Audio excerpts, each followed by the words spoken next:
Military technology is the application of technology for use in warfare. It comprises the kinds of technology that are distinctly military in nature and not civilian in application, usually because they lack useful or legal civilian applications, or are dangerous to use without appropriate military training. The line is porous. Military inventions have been brought into civilian use throughout history, with sometimes minor modification if any, and civilian innovations have similarly been put to military use.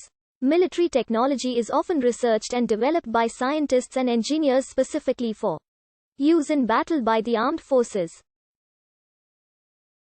Many new technologies came as a result of the military funding of science.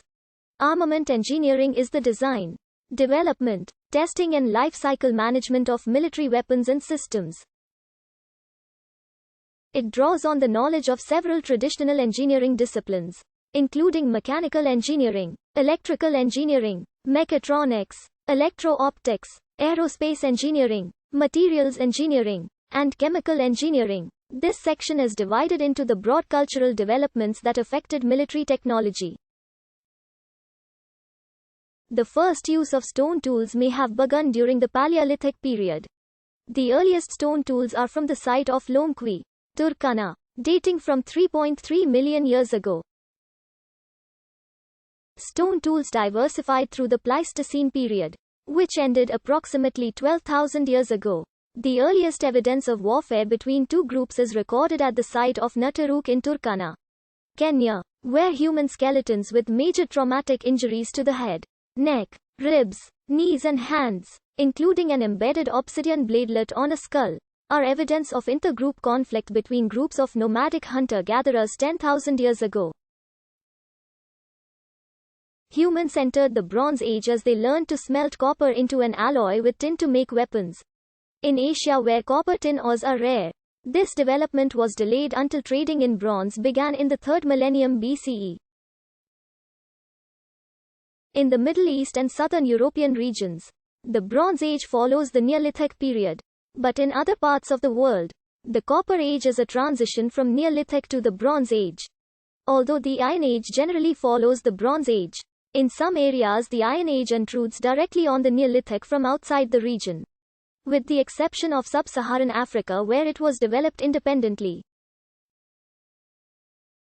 The first large-scale use of iron weapons began in Asia Minor around the 14th century BCE and in Central Europe around the 11th century BCE, followed by the Middle East and India and China.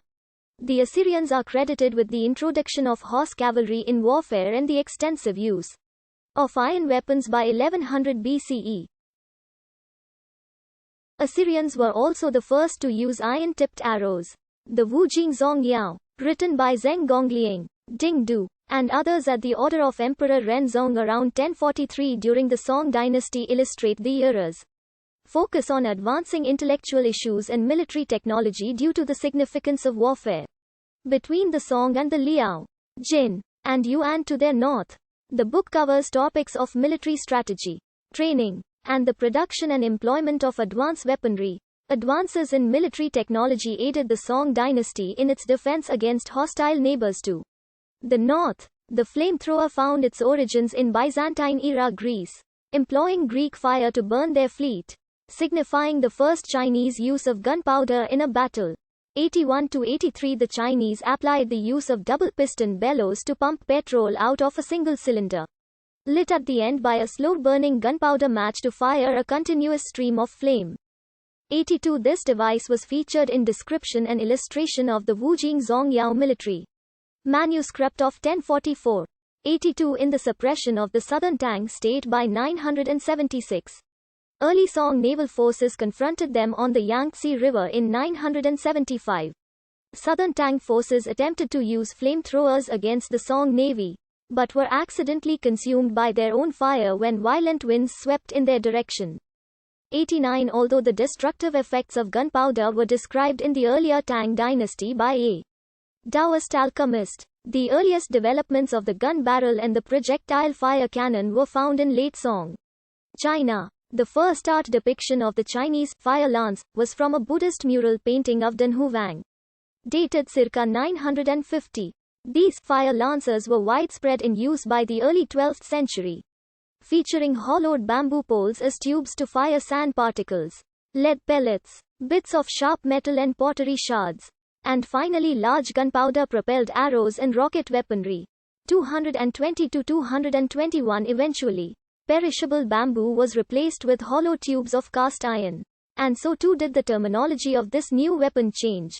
From fire spear, Huo Qiang to fire tube, Huo Tong. 221 This ancestor to the gun was complemented by the ancestor to the cannon, what the Chinese refer to since the 13th CE.